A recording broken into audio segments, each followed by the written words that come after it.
My boss stole my Super Bowl tickets, which I received from a client after months of working overtime on a project. You should be grateful you have a job, he said. I acted dumb and said, enjoy the game. He had no idea how Monday would be fun. I had been running on caffeine and sheer determination for the past 4 months. Late nights, early mornings, weekends spent in front of spreadsheets instead of out with friends, all for one project.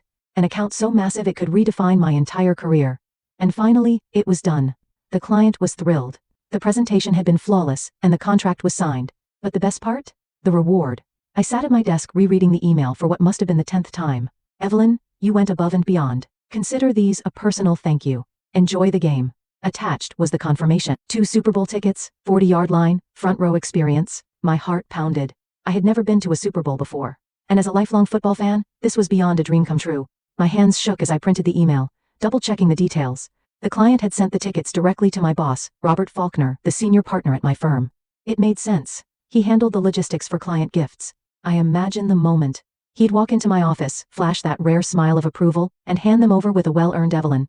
Except, that moment never came. Instead, 3 days later, Robert strode into my office without knocking. The smug arrogance he always carried somehow amplified. He leaned against my desk like he owned the air I breathed. I heard you got some great news, he said. I smiled, expecting him to finally hand over the tickets. Yeah, I really appreciate it. I put everything into that project. He nodded, almost amused. You did, which is why I wanted to talk to you about the tickets. Something about the way he said talk sent a chill down my spine. Right, I said carefully. Robert exhaled like he was pretending to be the good guy in this conversation. Here's the thing, Evelyn. Clients don't really understand corporate hierarchy. They don't always know how we operate. When they gave you those tickets, well, that was really more of a gift to the firm, not just to you. I felt my stomach tighten. No, I said slowly, keeping my voice calm. The email explicitly said they were a personal thank you to me. He waved that away like it was a minor detail. I get that. But in this business, it's about relationships, and sometimes we need to make strategic decisions, so I'll be taking the tickets. The world felt like it tilted on its axis. I blinked. What? I already made arrangements. I'm taking a potential investor to the game. It's a smart play for the company. My heart pounded against my ribs. This couldn't be real. Months of exhausting work, countless sacrifices, and he was just taking them? That's not fair, I said, my voice carefully measured, trying to contain the storm raging inside me. The client gave them to me. Robert smirked, like I was some naive child who didn't understand how the world worked. You should be grateful you have a job, he said smoothly. That's the real reward here. I swallowed hard, gripping the armrests of my chair. This wasn't just about football anymore. This was about principle, respect, a line that shouldn't be crossed. He patted my desk like I was some obedient pet. I'm sure you understand. And, hey, don't worry. You'll have plenty of other opportunities. I forced myself to breathe, to blink, to stay in control. Then I did something that surprised even me. I smiled, not a real one. No, this was the kind of smile that had teeth hidden behind it. Well, I said, voice perfectly smooth. Enjoy the game. He grinned, satisfied, and strolled out like he'd just done me a favor. He had no idea how much fun Monday would be. The moment Robert walked out of my office, my fake smile dropped. My hands clenched into fists beneath my desk, my nails digging into my palms. He really thought he could get away with this. I sat in silence for a moment, forcing my breathing to slow. I couldn't afford to react emotionally, no. If I wanted to get back at him, I had to be smart. And lucky for me, Robert had just handed me the perfect opportunity. I pulled up the original email from my client and read it again. My pulse quickened as I formed a plan. The key to taking Robert down wasn't confronting him directly. That would get me nowhere. No. The best way to do it was to let him destroy himself. I sent a quick text to my client. Hey, just wanted to say thanks again for thinking of me with those Super Bowl tickets. It turns out they were given to someone else at my firm. Hope to catch up soon. Less than a minute later, my phone buzzed. Are you kidding me? Who took them? I smirked. Oh, this was going to be good.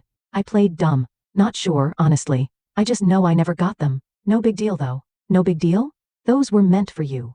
Let me handle this. Say nothing. Bingo. I leaned back in my chair. My heart still pounding, but for an entirely different reason now. This was no longer a battle between me and Robert. This was a battle between Robert and the client, and I already knew who would win. I spent the rest of the day suddenly gathering intel. I knew Robert wouldn't be able to keep his ego in check. He'd have to brag to someone. Sure enough, around lunchtime, I overheard him in the break room. Yeah, 40-yard line seats. Gonna be insane. Taking a big fish with me, you know how it is. These kinds of deals are all about relationships. I stayed out of sight, biting back my laughter. The arrogance, the stupidity. By the time Friday rolled around, the office was buzzing. Robert was leaving early, boarding a flight that afternoon to the Super Bowl city. He walked around like a king, smug and untouchable. I caught his eye in the hallway. Big plans this weekend? I asked, keeping my voice light. He smirked. Oh, just making moves. Enjoy the game, I said. And I meant it. Because by the time he landed, the trap would already be in place. Saturday morning, I got an update from my client. I've arranged a meeting for Monday. Just play along. Trust me. I grinned. Oh, I trusted him. Sunday came and went, and with it, the Super Bowl. I didn't watch a single second of the game. Not because I wasn't still a diehard football fan, but because I was waiting for Monday. The real show was about to begin. Robert strutted into the office at 9:07 a.m., sunglasses on, coffee in hand, radiating the smugness of a man who thought he had won. He barely acknowledged me as he passed by my desk, heading straight to his office. I waited until the 9:30 a.m. meeting invite popped up on my screen. Subject, client review, mandatory attendance location, conference room. Attendees, senior partners, Robert Faulkner, client representative, Evelyn. I clicked accept. Time for the show. I walked into the glass-walled conference room and immediately felt the tension. Robert sat confidently at the head of the table, legs crossed, looking relaxed, but his confidence wavered when the client walked in. He wasn't alone. A woman followed him, someone I didn't recognize, but her presence sent an immediate shockwave through the room. The client took his seat. Robert, this is Andrea Holloway, VP of Corporate Partnerships. Andrea gave Robert a sharp nod as she sat. Robert blinked. Oh, of course, Andrea. Nice to meet you. The client leaned forward, his smile polite but ice cold. Before we get into today's agenda, I have a question. Evelyn, did you enjoy the game? The room went silent. I tilted my head, feigning confusion. The game? The Super Bowl? I furrowed my brow. Oh, I didn't go. The client's expression darkened. That's strange, because I personally arranged for you to have 2 seats. Right, Robert? Robert froze. A flicker of panic crossed his face, but he quickly forced a laugh. Oh yeah. See, there was a bit of a mix-up. Evelyn wasn't able to attend, so the client cut him off. So who did? Robert shifted uncomfortably. I took a client. The client let the words hang in the air. Andrea cleared her throat. Robert, just so I understand, are you saying that you took corporate seats meant for an employee as a personal gift and gave them to someone else without authorization? Robert swallowed. The client wasn't done. You know, I was really looking forward to seeing Evelyn at that game. I thought it was a fitting reward for months of hard work, but imagine my surprise when I learned she never even got them. Robert opened his mouth, closed it, opened it again. Andrea turned to me. Evelyn, did Robert inform you of any corporate policy that would have required you to surrender those tickets? I shook my head, keeping my voice even. Number he just told me, they were his now. The room tensed. Andrea exhaled sharply. Robert, you do realize that you not only violated internal ethical standards, but also committed what is essentially corporate theft, correct? Robert went pale. The client leaned back, shaking his head. I don't think I can continue working with someone who would undermine his own team like this. Robert jolted upright. Wait, let's just. The client turned to Andrea. I trust you'll handle the internal response? She nodded, her expression unreadable. Effective immediately. Robert knew. He wasn't just in trouble, he was finished. And I just sat back and enjoyed the show. Robert's silence stretched across the conference room like a noose tightening around his throat. His face, usually smug and full of arrogant confidence, was now a shade of red that teetered on the edge of panic. Andrea, the VP of Corporate Partnerships, leaned forward, folding her hands together on the table. Her voice was smooth, but laced with authority. Robert, you do understand what this looks like? His Adam's apple bobbed as he swallowed. He understood. The client exhaled, shaking his head. This isn't just about the tickets, Robert. It's about trust, about professionalism, about knowing that when I choose to work with someone, they're not going to screw over their own employees for personal gain. Robert's jaw clenched. His fingers twitched against the table. He looked around searching for an ally, but there were none. The other senior partners who had been silent up until now exchanged uncomfortable glances. No one wanted to be associated with this mess. I sat still, hands folded neatly in my lap. I didn't smirk. I didn't gloat. I didn't need to. The silence stretched until finally Andrea spoke again. Robert, did you expense anything related to this trip? He blinked. What? She tilted her head slightly. Did you charge the flight, the hotel, any meals, any transportation to the firm's account? The panic in his eyes was answer enough. The client chuckled under his breath, but there was no humor in it. You use company funds to take someone else to the Super Bowl with the tickets meant for Evelyn? Robert tried to pull himself together. He sat up straighter, cleared his throat, and forced a thin smile. Listen, I understand how this looks, but I was thinking about the firm. I was cultivating a relationship with a valuable investor. The client cut him off. What investor? Robert blinked. Excuse me? The client leaned back in his chair, arms crossed. Who exactly did you take to the game? Robert's mouth opened and closed like a fish gasping for air. Andrea tapped her fingers against the table. Robert? Answer the question. He hesitated. His mind was scrambling for an excuse for any way out of this hole. I already knew the truth. Robert hadn't taken an investor. He hadn't taken anyone important to the company. He'd taken his brother-in-law, a man who had zero business connections, no potential deals, no reason to be at that game other than to drink overpriced beer and enjoy the best seats in the house. And Robert had expensed every penny. I could see it on his face, the realization that there was no way out of this. The client shook his head. Unbelievable. He turned to Andrea. I want it noted that my firm will no longer be conducting business with Robert Faulkner moving forward. Robert snapped his head up. Wait. That's not. The client continued as if he hadn't spoken. If you'd like to assign a different senior partner to handle my account, I'm open to discussing that. He turned to me. Or quite frankly, I'd prefer to deal directly with Evelyn moving forward. I managed to keep my expression neutral. But inside, I was screaming with satisfaction. Andrea nodded. Understood. She tapped a few notes into her tablet. Robert, we'll be handling this internally. I suggest you take the rest of the week off while we review the situation. Robert's face drained of all color. He opened his mouth to protest, but then he saw the expression on Andrea's face, on the client's face, on everyone's face. He was done, finished, and he knew it. He stood abruptly, chair scraping against the floor. Without another word, he stormed out of the room, the glass doors swinging shut behind him. The silence that followed was heavy. Finally, the client turned to me. His expression softened. Evelyn, I want to apologize. I should have made sure you got those tickets personally. I shook my head. You had no way of knowing. And honestly, I glanced at the door Robert had just walked through. This worked out better. He chuckled. I like the way you think. Andrea smiled, then slid a document across the table. Evelyn, since you're already the one doing most of the work on this account, I'd like to formally offer you a promotion. My breath caught. A promotion. I stared at the document in front of me. A significant salary increase, more authority, a title that put me on par with the very people who had dismissed me before. I swallowed, lifting my gaze to meet hers. Are you serious? She smiled. Absolutely. You've more than earned it. I exhaled, a slow grin spreading across my face. Then I accept. The client stood extending a hand to me. Glad to hear it. And Evelyn? Yes? Next time I get Super Bowl tickets, they'll be sent directly to you. I laughed, shaking his hand. Robert thought he stole my reward. Instead, he handed me everything I ever wanted. And the best part? Monday was just getting started. By the time I walked back to my desk, the entire office was buzzing. People were whispering, side-eyeing me, side-eyeing Robert's empty chair in the corner office. News traveled fast in corporate circles, and when a senior partner stormed out of a conference room looking like he had just seen a ghost, people noticed. I sat down trying to suppress the smirk tugging at my lips. My inbox exploded with emails. Congratulations, messages of support, even a few shocked, what just happened, pings from colleagues who had only caught bits and pieces of the drama, and then a text from Robert Faulkner. What the hell did you do? I stared at it for a second before typing back. Me? Not sure what you mean. I thought you were making moves? I waited. No response. Of course not. I let out a slow breath, glancing at the newly signed promotion letter on my desk. I had won, but Robert wasn't done with me yet. Robert's last move. An hour later, I got the email. Subject, HR meeting. Immediate attendance required. I clicked it open. Evelyn, please report to HR immediately. This is a mandatory meeting. I frowned. Robert wouldn't go down without a fight. I grabbed my notebook and made my way to the HR office. The receptionist barely made eye contact before gesturing toward the glass-walled room in the back. Inside, Denise from HR sat at the conference table looking uncomfortable. Across from her? Robert. He didn't look smug anymore. No. This was a cornered animal trying to claw its way out. Denise cleared her throat. Evelyn, have a seat. I did.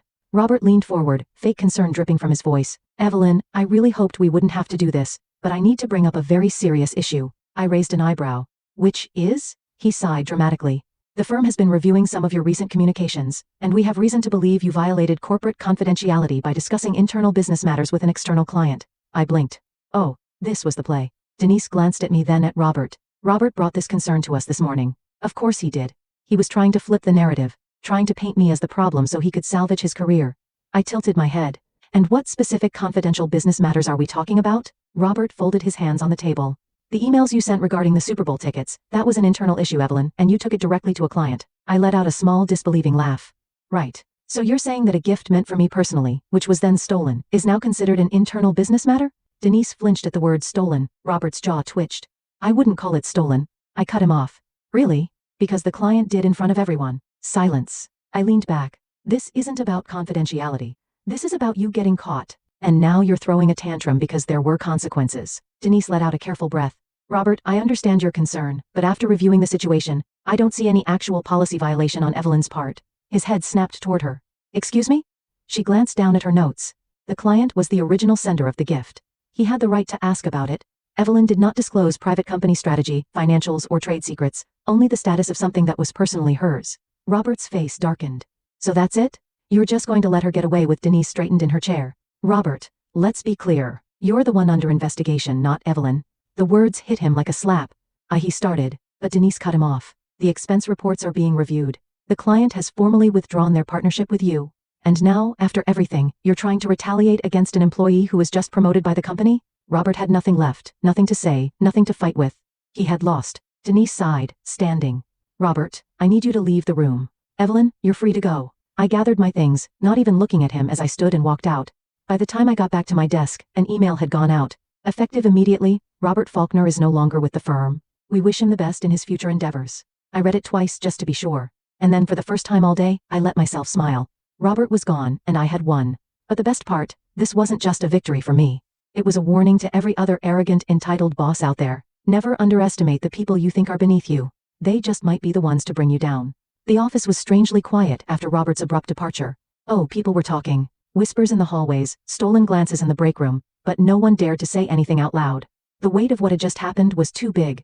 A senior partner had been taken down in front of everyone, and not by another executive, not by another man in a suit, by me. I sat at my desk, rereading the official company-wide email announcing Robert's termination. His name was already scrubbed from the directory. His office had been locked. His belongings already packed by HR. It was like he had never existed. That should have been enough, but there was still one more thing to do. I pulled out my phone and scrolled to my client's number. He picked up on the first ring. Evelyn, he said, amusement laced in his voice. I assume you've heard the news? I have, I said, keeping my tone light. Figured I owed you a thank you. He laughed. Oh, don't thank me. Robert did this to himself. You just gave him the rope. I smirked. Well, I appreciate you handling things so publicly. There was a pause, and when he spoke again, his tone was carefully measured. Tell me something, Evelyn. Are you happy staying where you are? That gave me pause. What do you mean? Well, let's look at the facts, he said casually. You were the one actually doing the work. You were the one who built this account. The firm promoted you because they had to, not because they wanted to. And Robert's departure, that was your doing. I sat back in my chair, absorbing his words. I'm going to be honest with you, he continued. I don't like your firm. I tolerated it because I liked working with you. I blinked. Oh, a chuckle. Oh, he repeated amused. So let me make this simple. I want you to come work for me. My heart skipped. You've already proven yourself, he said smoothly.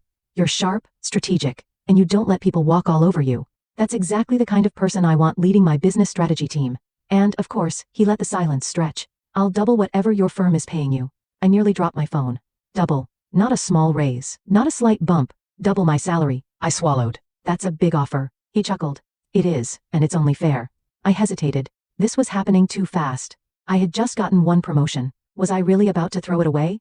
And then I thought about it. I thought about the years I spent being undervalued at this firm, about the times my ideas were taken and repackaged by men like Robert, about how the only reason I had been promoted was because a scandal forced their hand. Did I really owe them anything? No, I didn't. A slow smile spread across my face. Send me the offer, I said. I think I'm ready for something better. By the next morning, my resignation letter was printed and signed. I walked through the office, my head held high, ignoring the surprised whispers and the not-so-subtle looks of admiration. Denise from HR looked genuinely surprised when I handed her the letter. You're leaving? She asked, wide-eyed. I nodded. Got an offer I couldn't refuse. She glanced at the paperwork, then let out a low whistle when she saw the salary. Damn, she muttered. Well, I can't blame you. I smiled. It was time. As I packed up my things, a few coworkers stopped by to congratulate me. Some were shocked. Others weren't surprised at all. And then just as I was about to leave, I got one last message. A text from an unknown number. Robert Faulkner. Enjoy your little victory. You just got lucky. I stared at the words for a long second before typing back. Me. Luck had nothing to do with it. And with that, I walked out for the last time. A year later, I stood in my corner office overlooking the city skyline. My name was on the door. My team respected me. My salary was more than I had ever imagined. And best of all, I was finally working for people who valued me. I scrolled through my phone and saw an industry news alert. Former executive Robert Faulkner files lawsuit against former firm, claims wrongful termination. I laughed. He was still trying to fight a battle that was already lost. I placed my phone down, leaning back in my chair. Robert had spent years stealing credit, walking over people, taking what wasn't his, and in the end, he lost everything. I, on the other hand, had gained everything. And that right there, that was the sweetest revenge of all.